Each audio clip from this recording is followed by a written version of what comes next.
Most ex-Jehovah's Witnesses and many non-witnesses who are deeply concerned about the abusive nature of their religion at some point have asked ourselves this question: how can I wake up Jehovah's Witnesses? This is especially important to those of us who have family members and friends who are still being manipulated by the organization. To answer this question, I think it's helpful to consider why people become Jehovah's Witnesses in the first place. People generally become Jehovah's Witnesses because the religion appeals to them on an emotional and intellectual level. For some people it's more emotional, while others are more intellectual, but it's typically some combination of the two. And yes, I did say intellectual, although I used the word lightly. This is Watchtower we're talking about after all. Now, on an emotional level, some folks are just lonely, and Jehovah's Witnesses may be the only ones keeping them company, coming to their door, speaking with them on the phone, or writing them letters. Others are struggling with severe challenges in their life, perhaps experiencing a grief from a personal tragedy. In their desperation, any sort of hope that promises to alleviate the harsh realities of their situation might resonate with them. Jehovah's Witnesses are trained to prey upon such individuals, imagining that they're actually helping them. When Jehovah's Witnesses tell their story of how they became witnesses, you often hear them say they don't remember what the person at their door or the speaker at the hall was actually teaching. They say that they remember that people were friendly and made them feel welcome, which they are helped to interpret as true Christian love. So at this point, accuracy of doctrine is not all that important. They just want to feel better.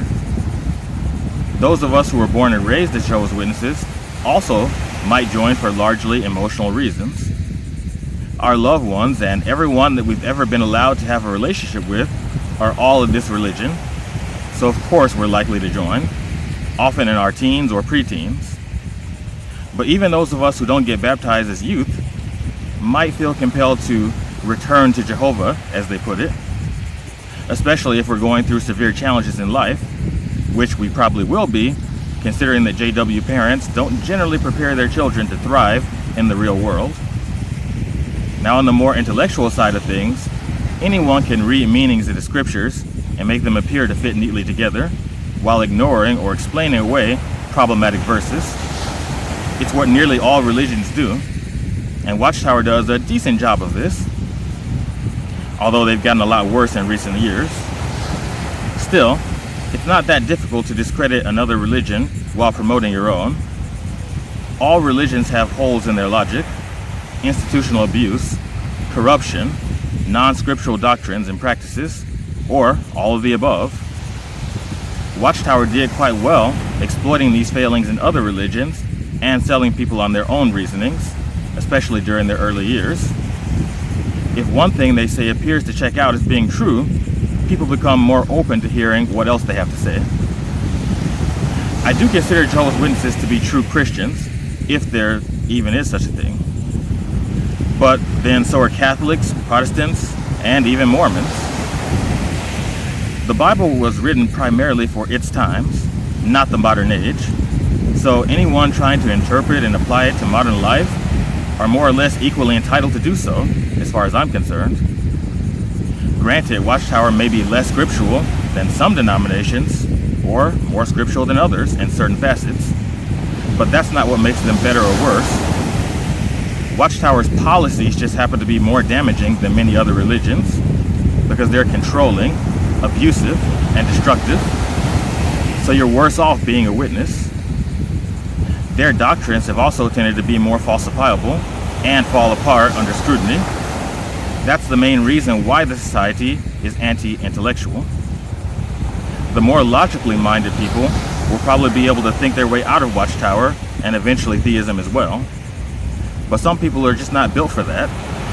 The emotional hole can still keep otherwise intelligent people in the organization, especially if they tend to act more with their heart, which can actually be an excellent trait in other contexts. But this religion is designed to exploit those feelings. They get people emotionally invested with beautiful but empty promises, personal sacrifices, and conditional love.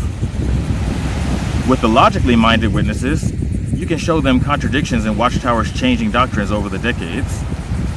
Now, this is not merely the shedding of increasing light on a subject, adding more details to the same doctrines.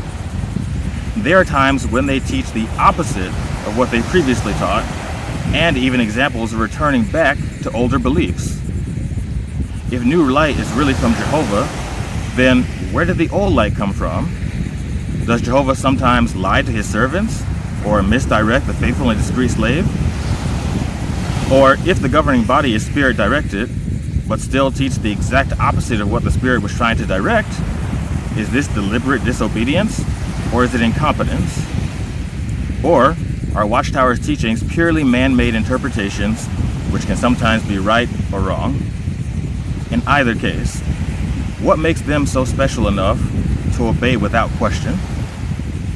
Why does the Bible contain scientific inaccuracies that sound suspiciously like misconceptions of the times when it was written?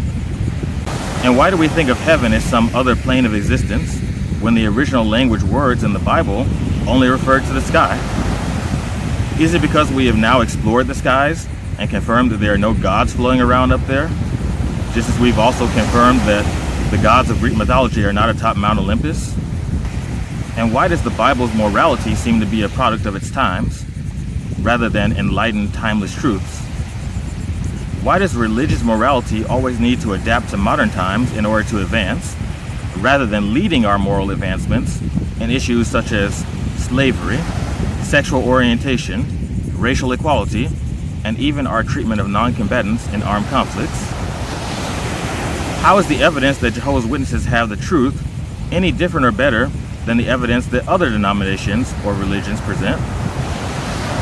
What proves that the Bible is inspired, but not the Quran or the Book of Mormon?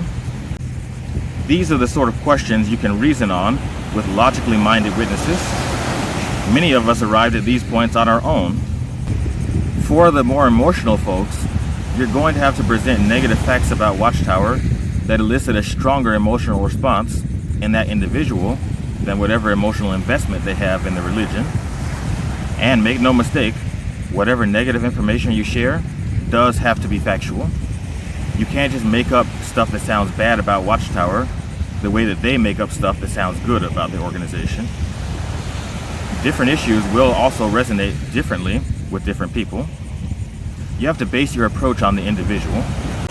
Reveal some of the overwhelmingly abundant information about how the organization grossly mishandles cases of abuse and keeps a database of criminals and refuses to turn evidence over to the authorities. Or maybe they or someone close to them have been affected by intolerance of their sexuality. Well then, share real life stories of how real people have been driven to depression or worse because of these teachings and the culture of ridicule and suppression among Jehovah's Witnesses. Or it could be the way that the society has misled members into missed opportunities and financial ruin because of false predictions about the end, or the callous way they dismiss Bethelites. All of these things are well documented on jwfacts.com, jwwatch.org, other websites, and on YouTube and other video platforms. The information is there. They just have to be willing to see it. Explain to them that truth should hold up under scrutiny. You might also highlight the fact that Jehovah's Witnesses ask other people to evaluate their beliefs in the light of critical, outside information all the time.